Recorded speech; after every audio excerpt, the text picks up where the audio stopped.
Hey everybody, welcome to the Vegas Beat. I'm Tony George from DocSports. He's Griffin Murphy, back in Chicago from the greater Phoenix metropolitan area. And we're going to be talking about sports betting. A few things going on, Griff. First of all, Griff, did you come back with a little bit of a suntan down there in Scottsdale hanging? I did, man. I did. Honestly, my light just broke, so you can't really see me that well. So I do apologize. But yeah, dude, it was an absolute blast. I let loose for a couple weeks. I needed it. I've been stuck in this house for 4 or 5 months. You know what? I said, the hell with it. I'm going out there and I'm corking it. And I did. I got after it. It was definitely well needed. Back home, solidified, ready to go, and actually really hot across all sports right now. Feeling good, Tony. Feeling good. How about you doing? I'm hanging on this damn rain, bro. How bad is this weather? What are we doing here? Oh, man. Terrible. This is just, I'm not used to this shit. No. You know, I got spoiled in Vegas for 8 years, and I'm looking forward to getting back out there. This weather we had tornadoes and they had a tornado touchdown right by the Arrowhead Stadium yesterday. I got alerted. Yeah. And then ran through half the town and flooding and pouring down rain and wind, power going out, I did figure out the best $4.95 a month I ever spent was on DirecTV, because in Vegas, the DirecTV, there are no storm clouds. It doesn't go out. Mm-hmm. Here, it goes out all the time. Well, when it goes out now, it switches directly over to your internet and streams, just like it's seamless. You don't miss anything. $4.95 a month. So no messing around over there, Tony. No messing around. Games go down. We got to have plan B. Not happening. It's kind of a safety thing.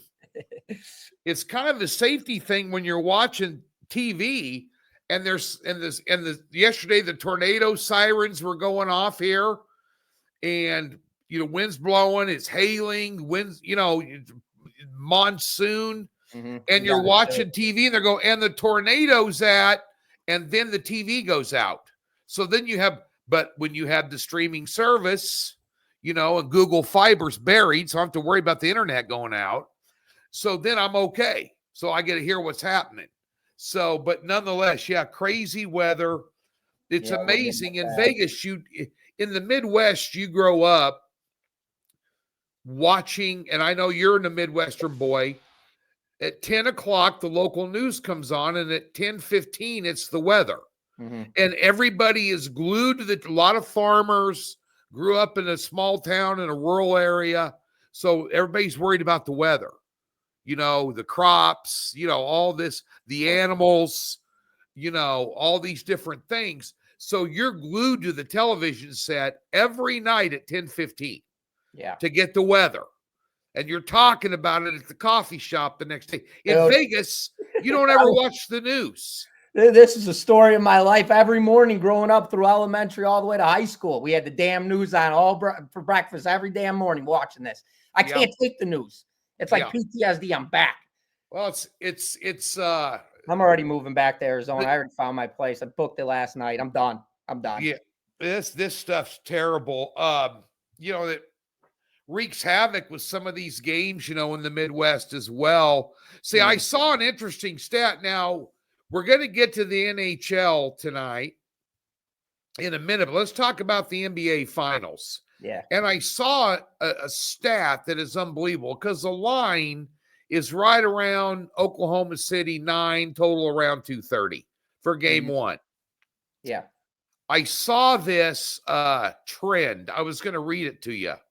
Did you know over the last 11 seasons and 61 games, outright winners of those games over the last 11 seasons, been 61 games in the NBA Finals, outright winners have gone 55, 3-3 against the spread. So if they won outright, they covered 94% of the time. Jesus. Nope, I did not know that one. I did not. But there is something. That is crazy. 53-3. 53-3 with 3 pushes. Hmm. That is unbelievable. That's insanity. There's something I wanted to touch up on, though. So yesterday, you asked during the Doc's Daily Show, you asked me and Nick and Lenny if we thought that Indiana had any chance of winning this series. And I went blank for a second. I didn't really say much. I mean, going back to that question, because you know what? That marinated with me all day yesterday. I sat there and I'm like, why the hell didn't I answer that question? Because the answer to that question is absolutely, can Indiana handle OKC? The reason being, look who they've played. So they started off, they opened up, they whooped the Bucks, rolled them 4-1 series. Fouled that up. They took out Cleveland, who led the East the entire season long, was the most dominant force in the NBA outside of OKC. Then after that, they go and they trifle the New York Knicks. So everybody is going back to this. So I told you yesterday, Tony, I've been playing one unit for an entire month across all sports, major sports, MLB, NBA, and NHL. And that really takes the psychology out of really making your selections and how you're going to wager these games. So I was able to step back and watch all of this and then hear all of the fugazi, all the crap that people were saying. Backs against the ropes, must-win game, motivational factor. They're back in Minnesota. They must win. I didn't play around with any of that crap. I was able to throw all that noise out the window and look at the motivation of how these teams are actually playing right now. If you have Indiana right now at plus 550 as a futures ticket, that's a phenomenal ticket. Take that ticket and ride it. Sprinkle pizza money on it. There is no reason why we can't be in this conversation. And Tony, I want to get your take on this as well. There's no reason why why Indiana can't beat OKC in the NBA Finals. They've proven it the entire postseason long. And they've got 3 losses, I want to say 4 losses, the entire postseason. They've cleaned everybody up. So going back to your question, yes, Indiana absolutely can win the NBA Finals, Tony. What are your thoughts? I do think so. I think that Oklahoma City is the best team in the NBA, but there's an asterisk. They're young. I think plus 500, plus 550. This is a team in Indiana that a couple of things raise your eyebrows about Indiana.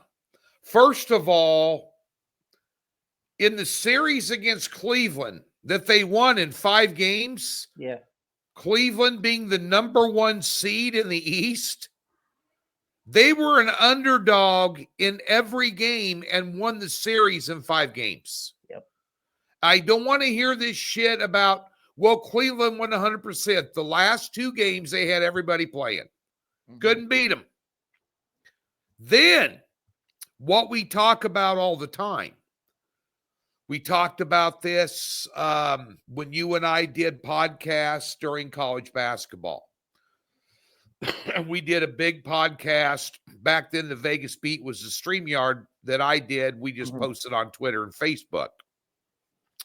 But every show that I've done, when it was in March Madness, I've reiterated this in the NBA postseason, I'm tired of hearing about backcourts.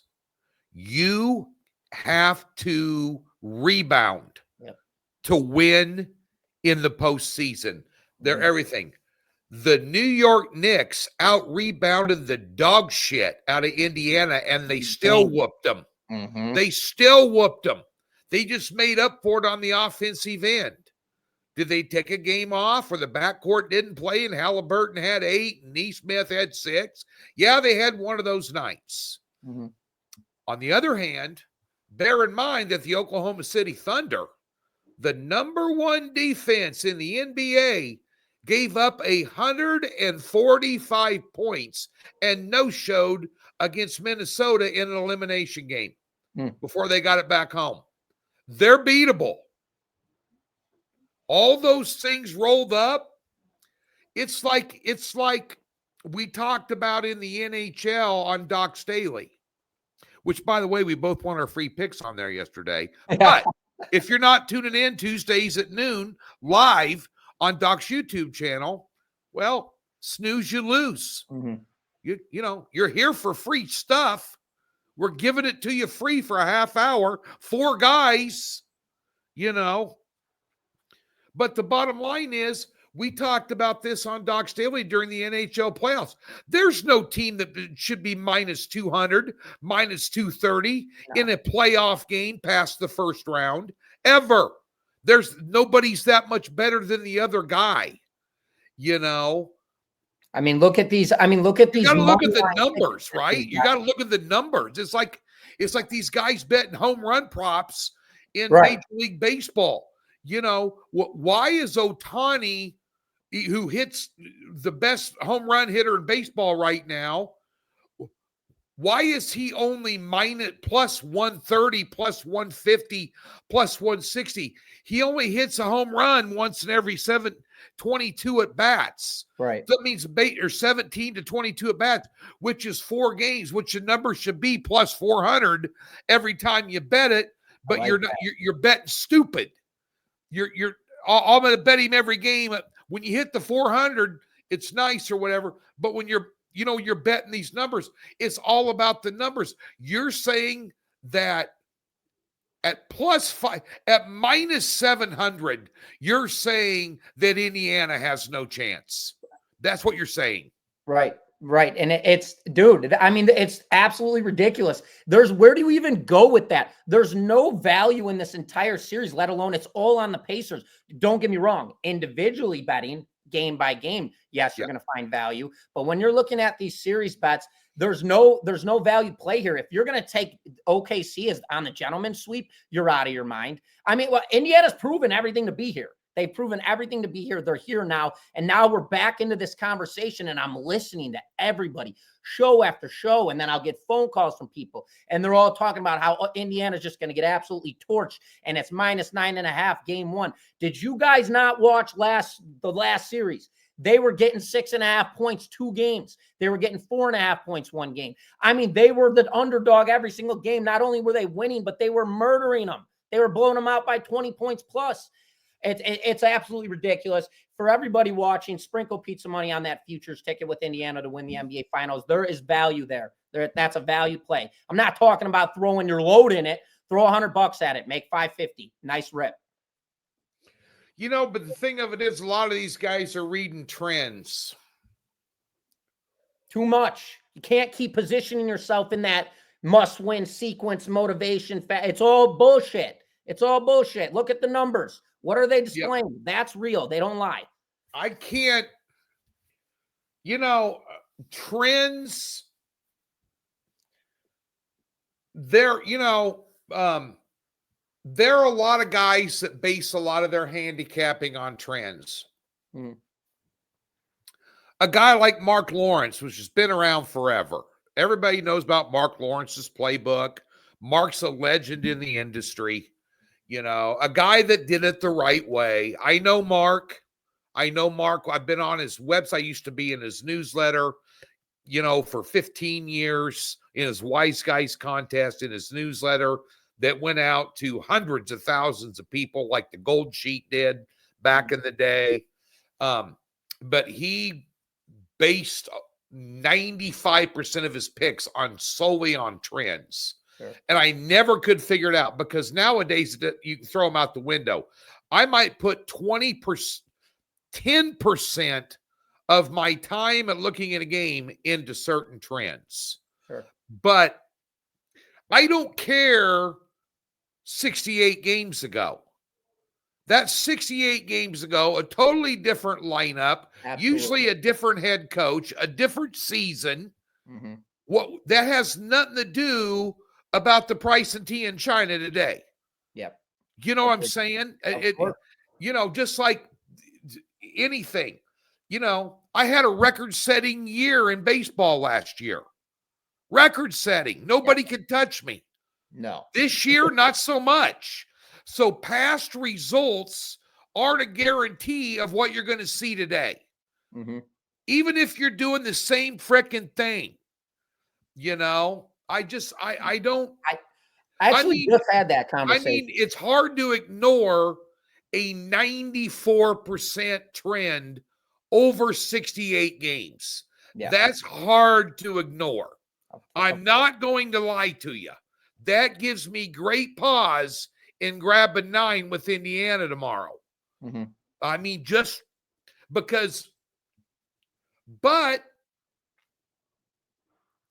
and you got to think that Holmgren, Hartstein, they're going to have their way in the middle all night long. Yes. You don't even need Alexander to go off for 36. Mm-hmm. You don't need it. If you slow it down and work it inside, you can dictate pace. You can dictate what's going on in the paint, which leans towards the under. And in the under department, the last 36 games in the NBA Finals, 68% against the spread have went under. Mm. And you're sitting with a 230 number with a couple of teams have been off a while. A couple of teams are going to try and figure out. It's a chess match between these coaches. Yeah. And they're good. But so you take a look at those trends, and it's hard because we're human. You and I aren't AI. We're not machines. We got to look at this stuff from, a human perspective. So there's all about your algorithms that you use and your sabermetrics. Mm-hmm. But it's also about the eye test. It's situational analysis is still, that's the only way we're able to ever do it before. Yep. Unless you're using an abacus and a calculator and adding up and dividing by 5 games. And that's where I was at back in the day when your mama was wiping your nose. But that's how I started out doing this shit. And by the way, it was a lot easier. Yeah. Because back in the day, bookmakers just used to put huge numbers on favorites. A team in the NFL that should be favored 4, they'd put them up -8 and everybody bet it. Yeah. I was just betting dogs and just cashing tickets like a mofo. We were hitting, what was it, 2003? I hit 70% in the NFL over a 70-game sample size. Jesus. I mean, it was just, but I was betting dogs. Monday night dog, Monday night home dog. It'd be like 4.5. No. Anymore, a Monday night home dog's no more than 3. Sure. I don't give a shit. But back then, you're betting them fall numbers 3, 6, 7.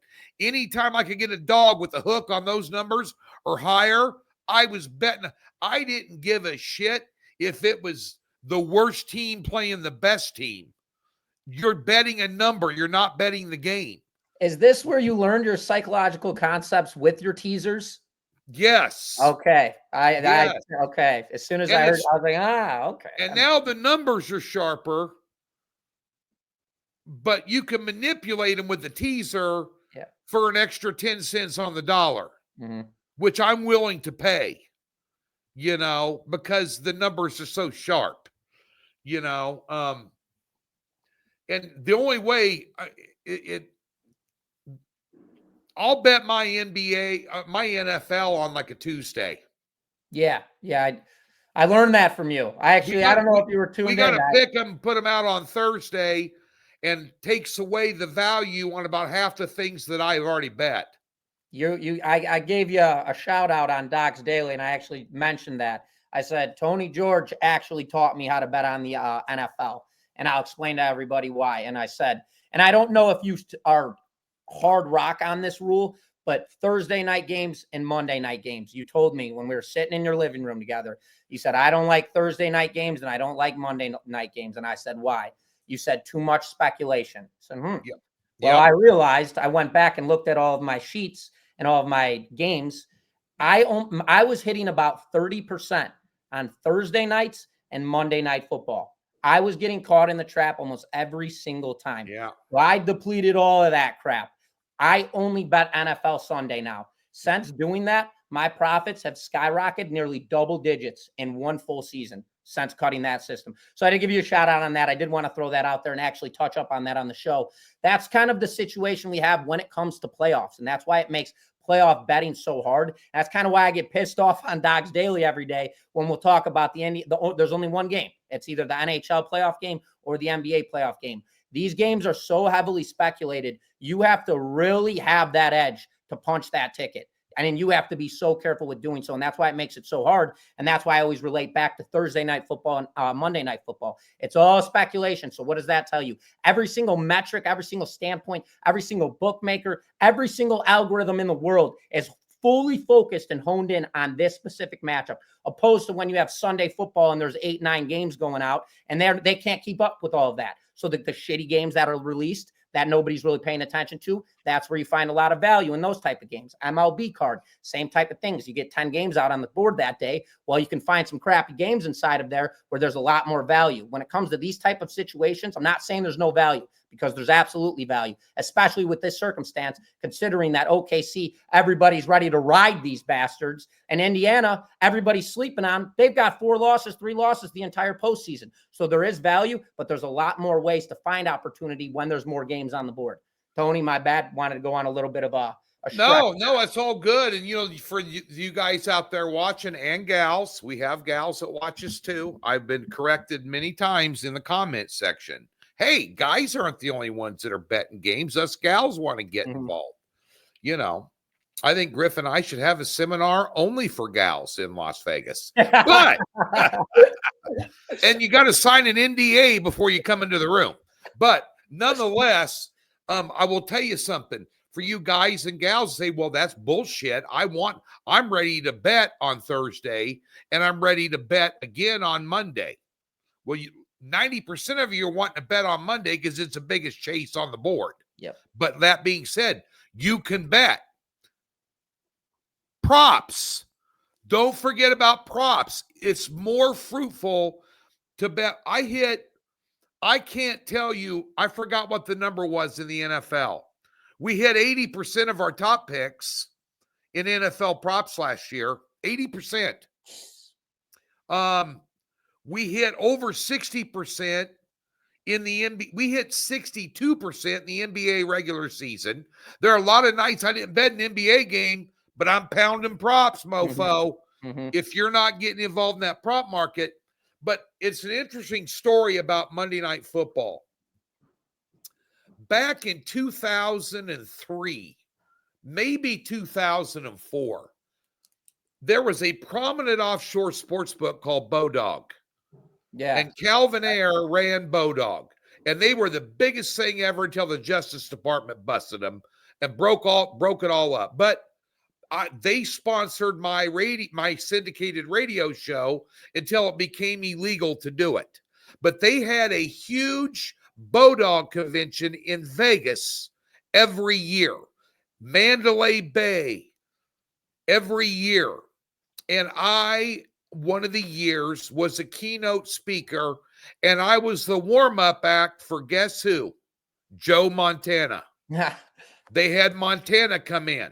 So I'm back in the green room area, about ready to go out. We got about 20 minutes, and he comes walking in there all by himself, says, hey, how you doing? My name's Joe. I go, yeah, dude, I know who you are. Yeah, you need no introduction, But that's like being in the mafia, and the guy walks in the room, hi, my name's John. Yes, Mr. Gotti, I know who you are. But nonetheless, we got to talking a little bit, and he goes, I'm curious, how you do this. How do you, if you're just not, giving out both sides and throwing that shit up against the wall and see if it sticks. And I said, let me ask you a question. Since you were a player, and we talked about his Chiefs days when he came, because I've been a Kansas City fan forever. And I said, let's talk about the regular season. I said, how much emphasis what's different as a player about Monday Night Football? He goes, it's like a playoff game. Really? That told me everything that I needed to know about. If I can't find reasons to take an underdog on Monday night, or there's just some sort of outlier on the total, I won't play it. You're not going to see me laying 7 on Monday Night Football. You're not going to see me laying 3.5 on the road You know on how many Monday Night times you Football. ripped me apart this year for that? You know how many times you're laying 8.5 on the road, you idiot? And I'd sit there like, oh, God, I did it again. I did it again. No, I know, man. I know. I go, that's going to land. I go, watch this going to land on 3, dude. Then land on 3. And then I'll send Griff a text about 10:30 going, I don't want to say I told you so. Do not disturb. Freaking rookie mistake. But nonetheless, the number is everything for those of you watching here. And of course, I haven't mentioned it because this isn't a show we're trying to sell you anything. We just want you to get to know us. But if you want to invest in our wares, we have a free $60. Look at that link right down there over at DocSports. We give anybody that wants to give DocSports a test ride, and this is hassle-free. No one calls you. You don't get junk emails. We don't sell your name or your – I don't even think we ask for phone number. I don't even know what – no phone numbers. We don't give – we don't have to give a rat's ass about wanting to call anybody. But at the end of the day, we'll give you free $60, and it comes with a profit guarantee. Just so you know. And there is a ton of information over there that makes you a better. Just FYI. So I think we've covered the ground on the NBA very quickly. Oilers around -20, -120 favorite to win this against the Panthers. I know on the series futures, you're kind of leaning the Panthers. Yeah. Like you are Indiana, at least. And of course, I can almost make, the thing of it is I can almost make an equal argument for a plus 550 series underdog as I can a plus 100 series underdog. Yeah. This is not going to be, I mean, if you think this is first of all, minus 120 on the series tells you, and home ice is Edmonton, and they're still minus 120, tells you everything you need to know about what odds makers are thinking. Florida's going to and also don't forget Edmonton lost one of their good guys who's real physical.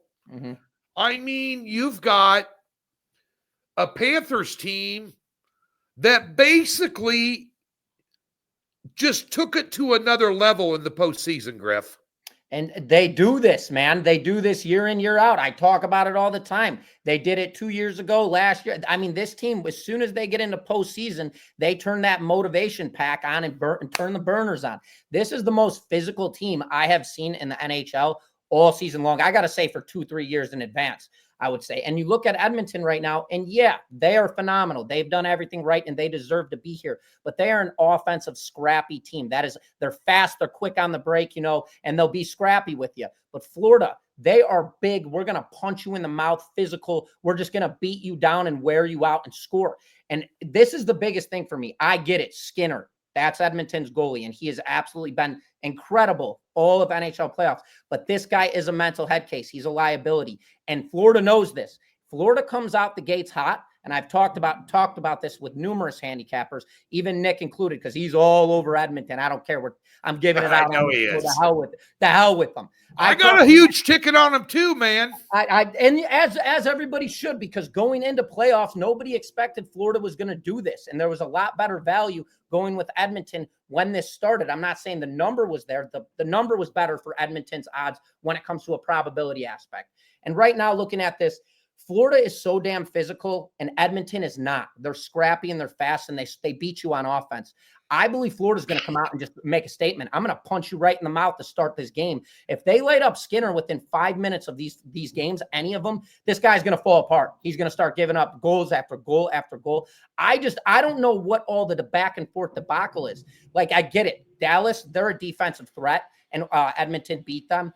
But they're not even in a comparison to when it comes to how Florida is playing in this postseason. It's just like the Indiana Pacers going back to the NBA. They've been that underdog who's everybody's been doubting. And they're beating everyone outright.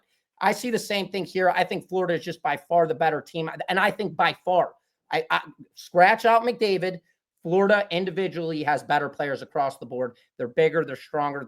I'm not going to say faster, but they are peskier. It's going to be an interesting series, and I'm not telling everybody Florida's the millennial lock by any means. It's going to be a competitive series. No, but I'm putting my chips on Florida. We're saying that if you're not sprinkling some on the underdogs in this, do I think Oklahoma City's better than Indiana? Yeah. Do I think they're minus 700 better? No. Do I think that there's some value in plus 550 if shit hits the fan in Oklahoma City? Yes, I do. Okay. Love it. Do I think there's valuable props? Do I think there's a 7, maybe an 8 unit prop tomorrow night in the NBA game? Yes, I do. Yes, I will have one up. Multiple props. I feel like I know multiple props. Now, on Florida, bear in mind on Florida, every game 1 of every series in the postseason they have played has been on the road. And in every one of those game 1 games on the road in the postseason this year, they've scored 4 or more goals in each one of them. So they do come out and punch you in the frickin' mouth. FYI, folks, that's what it is. Just some sports gambling bullshitting at the bar with Tony George and Griffin Murphy on the Vegas beat. Little bit of fun. We do this every Wednesday about 3 Central. This is up. Or I guess our buddy Lenny put that at Lenny's behind the scenes, by the way, folks. You see him on Docs Daily every day, 3 p.m. Eastern. It's up here on DocSports YouTube channel. I didn't do a free play today, Griff. We kind of spread them around so everybody kind of knows what free play they're doing. I didn't like the Yankees game tonight. I didn't want to play the run line. I thought the total was sharp. Mid on the bump. I was scared too. Yeah, and I was looking at the latest. How about well, I'll tell you one thing. Cincinnati's getting lit up by Milwaukee, and I liked Abbott starting for them, boy, and they're not winning. That was a premium play. I had a 3 and a 2 today. And looks like it's going to be an ugly day for me after a win. I've won 4 out of the last 5 days, going low volume. But the early ones, I got one in the Miami-Colorado game. I'm still kind of hanging in there. But Major League Baseball was tough on a lot of guys in May. Yes. I talked to not only you, but other guys at Docs. I also talked to other handicappers I've known that are on other big mainstream sites. We're all friends. Everybody knows everybody in this business. You know, I know who the good guys are, and I know who the guys to avoid are. You know, and I was in Vegas, and I know professional bettors that I talk to every day that bet that they fire no less than 5 dimes a game. Yeah. Everybody got crushed. Baseball was tough in May. Dude, that's why I dropped to 1 unit a play. I was playing 3 to 4 plays a day, and I was playing 1 unit every play. It just got absolutely crazy, man. I mean, you couldn't hit a minus 200 money line in the month of May. So I backed off, and I got hot again towards the end of the month, rolling into this month. Just got absolutely crazy. I hear you. Stay with us, folks. And it's easy to go put out a bunch of bullshit on Twitter and Instagram and some sports forum that you're 19-3, your last 22 in baseball. We tell it like it really is. Okay? We're grinding hard, finding some trends, finding some light at the end of the tunnel, and, having to adjust on the fly. Nobody works harder than the guys at Docs, including the 2 guys you're watching. One other thing I want to tell everybody, if you have an opportunity tonight, one of the best young pitchers in baseball that is coming up, and this is really going to piss off Lenny behind the scenes because he's a huge Tigers fan. But this Noah Cameron for Kansas City, this left-hander, this 24-year-old. Yeah. This kid's going to be this kid's going to be a superstar in Major League Baseball and pitching. Kansas City, I'm sending emails down to the please forward this to the manager of the Royals. Sign this kid now long term. Cameron, this kid. Yeah. I haven't seen him. I got to watch him. 1.51 ERA. I saw him pitch in person against the Cardinals last time. Okay. Him and Malokas went at it in Kansas City in a 1-0 game that St. Louis won. But the same two guys are pitching again tonight. Yep. Miles. By the way, free play. Take the under in that game tonight. But how about the Royals stacking up that bat, that Jack, what's his name? Dude almost hits a bomb first at bat. That's what they needed. That's what they needed. We talked about it yesterday. Don't sleep on the Royals. Don't sleep on them yet. Second in the AL Central. We'll put Lenny, Detroit Tigers. That's right, Lenny. That's right, Lenny. I know he wants to open up this screen and come in here. They're like, he's dying to. He's dying. Come on, Lenny. Come on in. Come on. Listen, there he is. There he is. I gave your Royals a lot of love on Doc's Daily on Monday. I did. I said they're the team that I'll worry about at the end of the season. But I'm not. I do think that Noah. I know him. I'm aware of him coming. I mean, he's a stud for sure. He's not a strikeout guy. He's a ground out and fly out pitcher. But he'll give you 6-7 innings solid. He's never pitched less. He's got a 1.51 ERA and he's never pitched less than 6 innings in any start. He's a stud. Oh yeah, and his whip is a 0.82. This guy still can't hit the ball, Tony. They can't barrel him up. Yeah. Well, problem is bat. He's got no run support. Yeah. That's his problem. He can't bat by himself either. I know. This guy turns things around. I mean, that could be a centerpiece to the lineup. I can't say his last name, but I watched him last night, his first at bat. Dude absolutely torched when I thought he had a bomb to lead off. So we'll see. I mean, the Royals are not done by any means. He had 4 hits. That dude had 4 hits last night. Yeah, did he end up going with 4 hits? Okay, yeah. They're not done. Dude. MLB debut, 4 hits. and Witt had 3. If that happens, you need Bobby. We just need Salvi and a couple other guys to step up. But yeah, we spotted Detroit a bunch of games, but there's plenty of season left. So we'll see what happens. We got AL Central across the boards right now. We won't talk about Carrot Carpenter, 3 home runs the other day in one game. So he did. This is why we give Lenny limited time on the Vegas beat. For sure. Yeah. Hey, thanks for tuning in, everybody. We have this kind of fun every Wednesday. So be sure and tune in. For Griffin, for Lenny, Tony George, DocSports place to be there, be square. See you next week.